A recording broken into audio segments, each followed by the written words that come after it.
Land of Lincoln, I had to share one Lincoln story. It's one of my favorites. It's a story of Abraham Lincoln when he was a young attorney. It's told in the book, Abraham Lincoln, the Man in His Faith. It's a wonderful book. I highly recommend it. Lincoln was working in Springfield and had gotten some friends who had asked him to go with them to another town to go to a revival-type meeting at the Salem church. And so Lincoln agreed to go that night. And they rode in the wagon that night over to the Salem church. And when they arrived, the Reverend Peter Akers was preaching a message. Reverend Akers was known throughout the region as being a very gifted Bible preacher. And that night, Reverend Akers' message was on the dominion of Jesus Christ. And in his message, he preached that the dominion of Christ, he believed, could not come in America until America abolished its sin of slavery.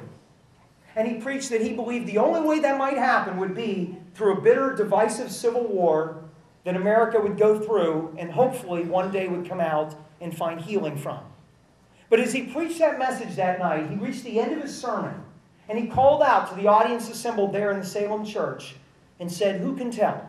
But perhaps the very man who may lead us through this strife may be in this very presence here tonight." A young Abraham Lincoln, about 25 yards away, was just sitting there absorbing every word. That night on the wagon ride home, he was silent. He didn't talk to his friends. The next morning, Lincoln arrived at his law practice, and his partner, who had not gone with him the night before, looked up when Lincoln came in the door and saw his tired and haggard face and immediately knew that Lincoln had not slept. And he said, "What on earth have you been doing? What's the matter with you?" And Lincoln shared with him where he had been the night before. He shared the message that Reverend Akers had preached.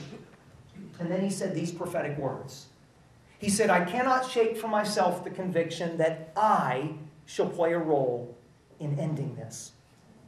As a young man, Abraham Lincoln knew that God had given him a call, and he spent the rest of his life responding to that call.